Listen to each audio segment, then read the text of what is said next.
Okay, so it's time of the year that OnePlus comes to the field with its own flagship smartphone, the OnePlus 13. And today I'm gonna talk about it and see if it's worth buying or not. So this is Byteforge and let's get to the video.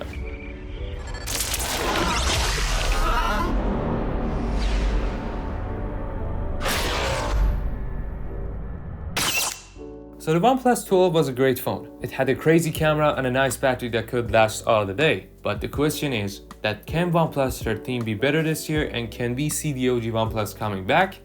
We'll see. Okay, now let's get to the design. OnePlus hasn't made a significant change this year, apart from some little changes that I'm gonna talk about, of course. Now, they said that this year's design is inspired by the color of the sky at sunrise. Such a beautiful way of naming. But we're essentially seeing the same design language as the last two generations. Now, while the camera module is still circular, the curved transition that connected the camera modules to the frame is gone, which is a good thing because that curvature was fragile. Instead, the cameras are in an island on the back of the phone. Nice and cool. Now, next to the camera module, we can see the Hasselblad logo, which means that OnePlus is still collaborating with Hasselblad, so we can expect some nice and unique photos. Now, as for the back glass, this phone really looks and feels premium. The material is matte, smooth and refined. OnePlus calls it silk glass. Now it comes in three colors. A blue variant called Midnight Ocean, which got a vegan leather texture. A black Eclipse, which is a matte, unique, and it got a wooden-like design, which is my favorite so far. And the white, which is Arctic Dawn. Pretty names and colors. Now the frame of the phone, as expected, is metal, of course, because it's a flagship after all. But the thing is that the finish is glossy, and you know what that means? It's a fingerprint magnet. I mean, yeah, it looks nice, it's shiny, but what's wrong with matte finish? I mean, at least give us an option. Some people like glossy and some like matte. When it comes to water resistant, this phone is top tier. While the other flagship smartphones get the IP67 or 68 rating, this one takes it up a notch by getting the IP69 rating. Such a beautiful number, huh?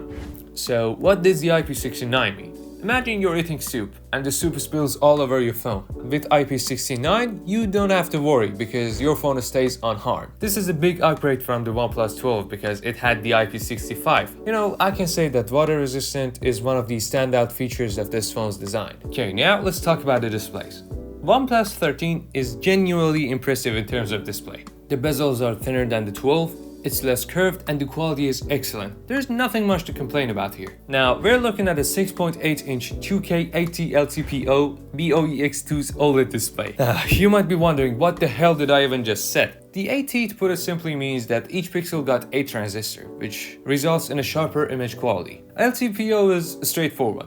It allows the refresh rate to drop as low as 1 Hz when you're not scrolling or interacting with the screen, which is a battery saving shit, to be honest. And what's the BOEX2? Nothing.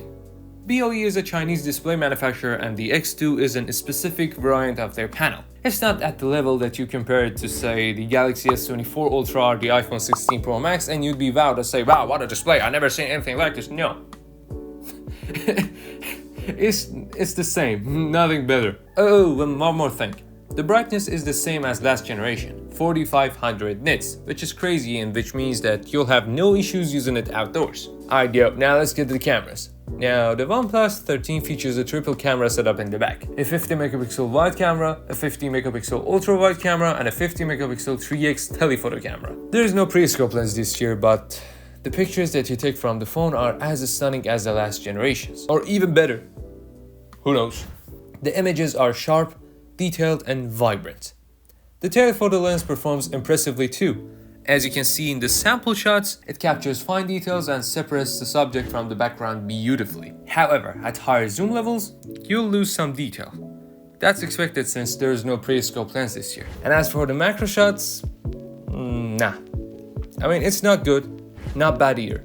Something in between. When it comes to videos, this phone is capable of shooting 8K at 30 FPS. I mean, 8K is not practical at this time because not everybody gonna use it. I mean, it's more of a flex, to be honest. Looks like someone comes to you and say, oh, my phone can take 8K videos. Your phone cannot. Haha, my phone's better. Shut up. Like I said, it's more of a flex, but the details are undeniably excellent. And there's an issue when you're recording a video. When you switch between lenses during the recording, there's a noticeable color shifting, which can be annoying. Hopefully it gets fixed in some software updates. And as for the selfie camera, it's basically the same as the previous generations. It's a 32 megapixel camera, which is solid. The details are good, the colors are accurate, and overall it's a satisfying package. Honestly, it's a great camera setup that will satisfy most of the people. If only we could afford it to test it ourselves. Maybe next time. Alright, now let's get to the most exciting part, the performance. This phone is the second phone that came with the Snapdragon 8 Elite. It's an absolute powerhouse. Alongside this monster of a chip, this phone packs some insane hardware as well. It gets up to 16GB of RAM and 512GB of storage, and not just any other storage. We're talking UFS 4.0. Now, the combination of these insane specs with the Snapdragon 8 Elite, which utilizes the Orion cores and the powerful NPUs, delivers an extremely smooth user experience. Whether it's multitasking, UI navigation, or social media or playing games, everything runs with ease. For example, you can play the Call of Duty Warzone mobile at 60 FPS on max settings, no sweat. Or maybe a little bit of sweat because reports said that it gets hot as well, so. But I mean, seriously, what more do you actually need? Now, considering the fact that you're playing games at maxed out graphics, the big question is that how's the battery gonna hold up? Which brings us to the battery. Now, despite of its slim and kinda ergonomic design, this phone packs a 6000 mAh battery, which is made of silicon carbon. And you might be wondering, what the fuck is silicon carbon? Simply put, now compared to the lithium-ion batteries, it can house more cells in the same size, which results in a higher capacity in a smaller form factor. Simple as that, you don't need to know more. This means that even after playing the Call of Duty Warzone mobile at 60 FPS at maxed out graphics, this phone only loses around 10%. Now imagine a regular use, like going through social media, taking a bunch of pictures, taking a bunch of videos, texting and calling someone, and web browsing and other stuff. This phone can easily last you a full day and even give you around 40 or 45% juice left at the end of the day. Honestly, I'm tempted already. I'm just tempted, I don't have any money, so yeah. Now, on top of that, this phone supports 80 watts of SuperVOOC fast charging technology, which means that your phone can easily charge from 0 to 100 around 30 or 35 minutes. What more do you want? Oh, and yes, it also supports 50 watts of wireless charging. 50 watts of wireless charging, it's a lot. And reverse wireless charging as well. I can confidently say that this phone is the best or one of the best phones in terms of battery in the same specs in 2025. Now, as for the software, this phone comes with the OxygenOS 15 running on Android 15, which is way better than the ColorOS and the previous generation of the OxygenOS in terms of the performance and stability and everything. The overall look is more balanced now, and the animations of closing and opening the app is way smoother than before. And the overall software and the UI is pretty nice. Nothing to complain about. So, in conclusion, we get back to the original question. Is the OG OnePlus coming back this year with this phone? Well, the answer is yeah. Kinda. With its excellent design, the bright and high quality display, an incredible camera with the collaboration of Hasselblad, the beastly Snapdragon 8 Elite with the Orion cores, and the silicon carbon battery that could last all day, I really think that the OG OnePlus is making a comeback to the field. And that's it. Thank you for watching till now, and if you did, please consider subscribing to the channel and like the video. And don't forget to drop your nice comments and I will answer to all of them. This is WhiteForge and see you in the next one.